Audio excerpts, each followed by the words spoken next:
Well, obviously, I think you get a bit better. Yeah, I think everything is just like done perfectly. Yeah. And they have the script. And 30 seconds, let's go. is everyone ready? Radio's all over the... Oh my God! Like Is everyone ready? I don't think they are. No? Ready? I'm ready. Are you not ready to go live? Are you guys ready? Yeah, we're ready. Yeah.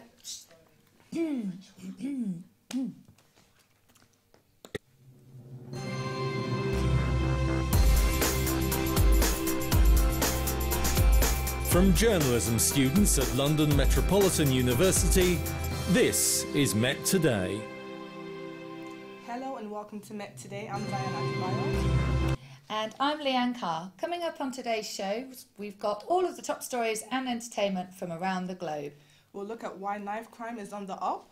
We'll also take a look at the results of the latest Facebook scandal. And we'll have all the gossip from the entertainment world. But first, here's news with Courtney Noonan. Theresa May has called an emergency cabinet meeting, which is currently underway. Ministers will discuss the UK's response to the suspected chemical weapons attack in Syria. Dozens of Syrians choked to death in the rebel-held suburb of Douma, with aid groups blaming President Bashar al-Assad's government for the alleged assault. If the cabinet approves UK involvement, British forces will join an operation against Syrian targets that US President Donald Trump says will be coming. The former United Airlines security officer, who was fired last year after dragging a man off of a flight, is suing the company. The video of James Long pulling David Dow from the Chicago to Kentucky flight caused an uproar on social media. In the lawsuit, Mr. Long claims he was not trained on how to use force and accuses CDA Commissioner Ginger Evans of defaming him in statements to the media. Carpet-Rite announced this morning that a quarter of its stores will close. The retailer is planning a company voluntary agreement that will allow it to shut down its worst-performing shops and ask for rent concessions on 113 of the stores. The plan is expected to cut 300 jobs amid the store closures. In response to Sadiq Khan's pledge to pedestrianise Oxford Street, Zaha Hadid architects say the Mayor of London should consider removing traffic from Islington's Upper Street. The proposal is a part of the architect's Walkable London project, which claims that London's major roads would be cleaner and less dangerous in the absence of traffic. Sir Cliff Richard's lawyers say that the BBC's coverage of a raid on the singer's home was a very serious invasion of privacy.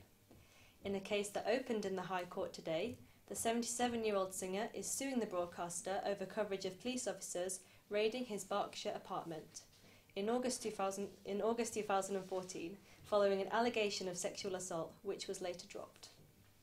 BBC editors say that they will defend themselves vigorously. Toffee is the new dating app taking singletons by storm, but only those who have been privately educated are able to indulge in its services. The app, which will launch this spring, not only allows users to find love, but also comes with benefits such as members-only nights out to London clubs such as Mahiki and Embargoes, and trips to Chesterton's Polo in the Park. So, to fight the loneliness that comes with such privilege, Toffee could be the solution to all of your problems. Thanks very much, Courtney. London has seen an increase in knife crime among teenagers, with 35 fatal stabbings this year. We're now joined in the studio by Sylvia, who has more information about knife crime in the capital. Yes, hello, good afternoon, Leanne and Diana. The Sunday Times has published new figures comparing the crime figures of London and New York, and found that for the first time in modern history, the murder rate in London was higher than the one in the American capital. 50 people have been murdered in London so far this year, with 35 of those being stabbing murders. Knife crime across the country has risen by 21% since September, according to the Office of National Statistics. A report into youth service provision by Green London Assembly member Sean Berry last year showed that funding to voluntary sector youth services had gone down by 35%. This could be one of the reasons behind the rising crime, while another could be the fact that there aren't enough police. The Mayor of London, Sadiq Khan, has said that the Met has faced 600 million of police cuts in recent years. Head of Ben Kinsella Trust, Patrick Green, said that the problem lies in social deprivation. If you were to pull a map of the most deprived boroughs, I would guarantee that there is a postcode war there, he said. What's a postcode war? Well, when we mention a postcode war, we're actually talking about rivalries between two or more particular areas in London. There are particular rivalries between Wood Green and Tottenham, Croydon and South Norwood, and Newham and Stratford. And what are allegedly the main causes behind the increase in knife crime? Well, Beth Murray of Catch-22 Charity said that the most of these crimes involve kids getting out of control and are not necessarily linked to organised crime or gangs. Social media also plays an important role in encouraging this fight. If somebody gets stabbed and the video ends up online, it makes them or their friends and family to want to retaliate because they'll be publicly shamed. So what's the mayor said? Well, the mayor actually said that this is a national issue and they need to, it requires national solutions. Okay. Thank you, Sylvia. Once again, Facebook is making headlines for all the wrong reasons. So here's Anna with the latest. Hello, Anna. Hello, ladies. So, it might come as a surprise, but Facebook is not suffering as much as expected. Following the recent privacy scandals, Facebook CEO Mark Zuckerberg appeared in a 5-hour-long testimony before the Congress on Tuesday, 10th of March. During Zuckerberg's testimony, Facebook shares rose more than 4.5%, and as Time magazine reports, the share price rise from almost $158 to $165 has been the highest one-day gain for the company in the last 2 years. Zuckerberg's first live appearance before the Congress didn't seem to do him any harm either, as his own net worth increased by $3 billion in just one day. Also yesterday, Zuckerberg appeared before the senators for another grilling, which has inspired endless memes going viral online. According to the Financial Times, shares continued to rise and did by 1%. However, now Cambridge University has been criticizing his appearances as they claim that the organization has been publishing research based on Facebook for years and that Facebook has yet to provide evidence of any wrongdoing. Today in the morning at 10:45 GMT time, markets were closed and shares stood at $166.32 with a rise from $165.31 from the beginning of yesterday. Thanks very much. Thank you. Up next is Barbara CK with Twitter's trending topics. Not in my name, Theresa May reached the top trending hashtag of the day. According to BBC, well-placed sources told May looks ready to join the Assad regime in Syria even without the parliament's consent. Twitter community is ready to fight the decision as more and more join the protest. The Entree Grand National Festival, the most popular event in the race calendar, started today, but with activists, animal aids called for action to stop horses from dying in the races. The petition has 42,000 signatures so far. Hashtag God of War. Reviews flood today's Twitter feeds as the long-awaited game is out and ready for PlayStation fans to dive in. Game tester site Polygon gave an exceptional 10 out of 10 on the first review of the game with the headline, "One of 2018's best games is bigger, deeper and more ambitious than its predecessors. Is it going to take over the craze of Fortnite?" Thank you so much, Barbara. A scheme is being proposed to encourage recycling and cut down on plastic waste in the UK, which would see customers paying more for bottled drinks. Customers would then be able to claim the money back if they return their drinks bottles to be recycled. This scheme is already operating in 38 countries and campaigners have worked for a decade for its introduction in England. We asked the people of Holloway Road what their thoughts were on this scheme.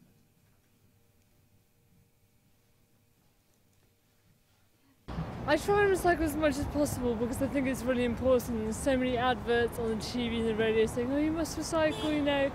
And there was that whale that was washed up that was full of plastic bags and that was like really distressing.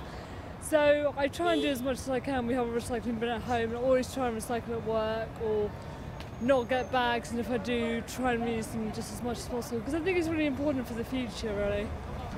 It's good for the environment.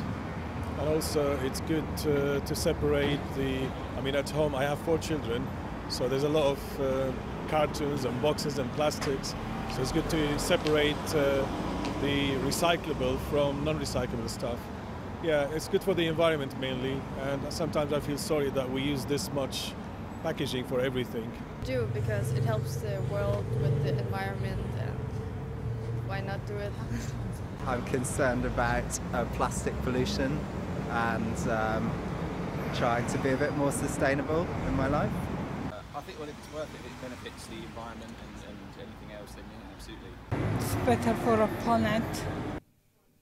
Now Jono's here with all the entertainment news, from Mariah Carey's announcement that she suffers from bipolar disorder, the stars of The Real Full Monty getting paid more money than they actually raised, and all of the latest Kardashian drama as a pregnant Khloe has been cheated on. Jono, over to you. Thank you, Leanne. Mariah Carey, one of the most successful divas of all time, has revealed for the very first time that she has been suffering with bipolar disorder. The 48-year-old singer was first diagnosed in 2001. However, she tells that she didn't want to believe it and that she lived in denial and isolation, and that she constantly lived in fear that someone would expose her, and there are rumours that that was one of her exes. It was only recently that she decided she couldn't carry the burden anymore and sought help after feeling lonely and sad. She says that she is back to doing what she loves, making music, after battling through the hardest time of her life. In other news, ITV's The Real Full Monty has been criticised after its stars pocketed £10,000 each when they only raised £4,000 for the breast cancer charity. The television fundraiser saw stars like Megan McKenna, Colleen Nolan and Victoria Derbyshire perform cabaret strip teasers to raise money. However, it has been revealed that they took more than they made. ITV says that The Real Full Monty shows clear focus and aim was raising awareness about cancer and encouraging people to make vital health checks, which can save lives, and have since taken any mention of charity off all promotions about the show. And now to the talk of Twitter, the latest from the Kardashians.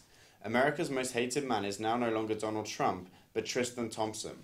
The boyfriend of Khloe Kardashian has been found cheating on his pregnant girlfriend with multiple women, and it has been rumoured that Khloe has gone into labour after hearing the shocking news. To add insult to injury, one of the girls Tristan cheated with is now reporting she is pregnant with his child. But Khloe told her followers that she will let Tristan be there for the birth. Thank you. Thank you, Jono.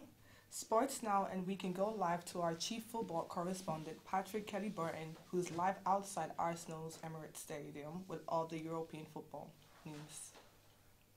Arsenal are in Europa League action tonight. They play over in Russia for the second leg of their Europa League quarter-final against CSKA Moscow. Here at the Emirates Stadium last week, they won the first leg 4-1, a brace from Aaron Ramsey and 2 goals by Alex Lacazette. It's put Arsenal in a commanding position to see themselves through to the last 4. But they'll have to do the second leg without Granit Xhaka. He's suffering from an illness reportedly, so he won't feature. And Pierre-Emerick Aubameyang is eligible to play for Arsenal in this competition.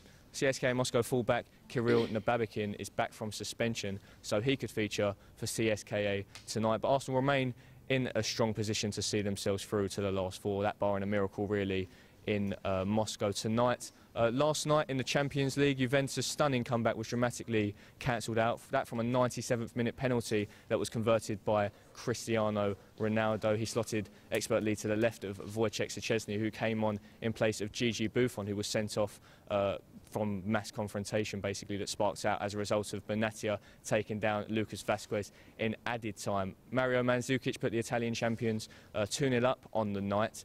That after just 37 minutes, and then Blaise Matuidi added a third on the hour mark to send shockwaves around the Bernabeu. But it was that moment in added time that see Real Madrid grab their opportunity and book their place into the Champions League semi-finals. On Tuesday night, Manchester City lost their 3rd game in a row in all competitions. They lost 2-1 to Liverpool at the Etihad Stadium, so suffering a 5-1 aggregate defeat. A complete humiliation really for Manchester City. They had the start that they needed. Gabriel Jesus put the citizens ahead after just a couple of minutes, and they should have really had a second. Manchester City. Leroy Sané had the ball in the back of the net after a deflected shot off James Milner fell to him to prod home, but that was disallowed wrongly for offside. Pep Guardiola was in the stands for the second half after confrontation with the referee at half-time. And really from there it went downhill for Manchester City. Mo Salah scored to make it 1-1 on the night before Roberto Firmino put Liverpool 2-1 up, and it completed a 5-1 win for Liverpool in that tie. Finally, Roma rose from their ruins in the Stadio Olimpico. They won 3-0 against Barcelona, a shock win for Roma. and they won as a result of an aggregate scoreline of 4-4, and it was their goal in the Nou Camp by Edin Dzeko that's seen them crucially go through. Edin Dzeko scored twice for the Yellow and Reds on the night, and that before Carlos Manelos headed home 8 minutes from time to complete a shock win for Roma. Here at Arsenal, they've done their job last week. They need to go over to Moscow tonight to complete and book their place into the semi-finals. That all kicks off tonight at 8:05. My name's Patrick Kelly-Burton. I'm here outside Arsenal's Emirates Stadium. And now here's Roma with the weather. Hopefully it's all good news. Thank you. The weather will remain rather cold, cloudy and humid throughout the day. For today it will be majorly cloudy, cool and mist with hill and coastal fog patches and small chances of showery outbreaks and rain. There are some chances of some brighter intervals throughout the day. The maximum temperature for today will rise to 15 degrees. Tonight will include low clouds and hill fog throughout the evening and overnight, along with the further outbreaks of rains and showers. The minimum temperature will be 7 degrees. As for the weekend, it will begin with warm sunshine but heavy and thundery showers developing later on Saturday. Sunday will start with a bright start and sunshine later in the day, and it is forecasted to have heavy showers on Monday morning and warmer but windier. As for the travel, there is good service on all lines on the Overground, Underground and the TfL rail. However, over the weekend there is partial closures on the District Line, London Overground, Metropolitan and the TfL rail from Saturday until Sunday. The other lines are running as usual with no delays or closures. Thank you. Thank you, Roma. That's all we've got time for today. We hope you've enjoyed the show and we'd love to hear your feedback. You can join in the conversation on Facebook or Twitter at Met Journalism. Have a great day. It's a goodbye from me, Diana. And me, Leanne. Goodbye.